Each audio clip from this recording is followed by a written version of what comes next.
Barangay Ginebra magkakaroon na nga po ng panibagong head coach matapos nga pong i-anunsyo ng SBP na si Coach Kimco ng Barangay Ginebra ang magiging permanent head coach na po ng Gilas Pilipinas. And before that mga kaibigan, kung hindi ka pa nakasubscribe, please subscribe and pahit po ng notification bell para updated kayo sa ating mga daily Barangay Ginebra updates. Well guys, kaka-announce pa lang po and officially na si Coach Kimco na magiging head coach nga po ng Gilas Pilipinas. Nagkaroon pa ng problema ngayon ng Ginebra kung kinakailangan nga po kung kailan quarterfinals pa.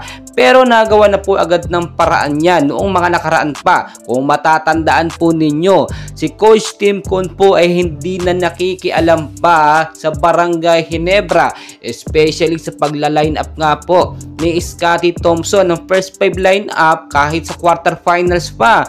At tulad po ng aking sinasabi, bagong head coach na ang hinihintay ngayon ng Barangay Ginebra team. So sino ba ang napipinto bilang isang head coach or coach ng Ginebra na may kwalifikasyon na kagaya ni Coach Kimco?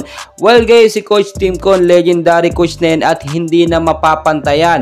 Pero sa Barangay Ginebra, hindi na po kailangan ng foreign coach at kukuha na lang ng Filipino coach na nanggagaling or manggagaling mismo sa Barangay Ginebra. Dalawang player lamang po ng ating tinutukoy dyan, walang iba.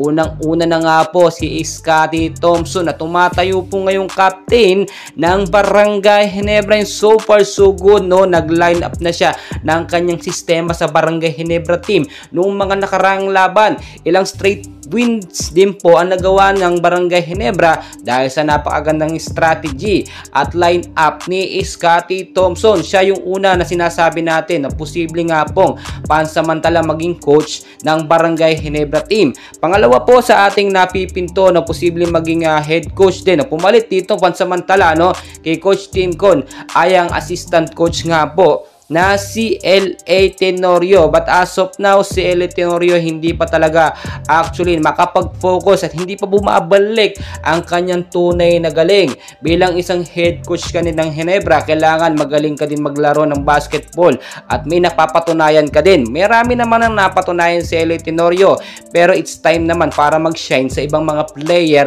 para mag-coaching at nakita natin ang qualification dyan dito kay Scotty Thompson. Well guys, quarterfinals na, unang laban ng Ginebra kontra sa Northfort. Nanalo ang sistema ni Scotty doon sa last game nila o recent laban nila ng Northfort. At yun ang posibleng gamitin ni Scotty na sistema at lineup ngayong quarterfinals. Good choice na rin sa SBP na si Coach Kimco na kinuhang head coach ng Gilas Pilipinas dahil alam na alam ni Coach Tim ang mga style o sistema na gagamitin para manalo at magkampiyon ang Gilas Pilipinas. And well guys, don't forget po to like and subscribe para ma-update ko kayo sa mga susunod natin na Barangay Ginebra updates.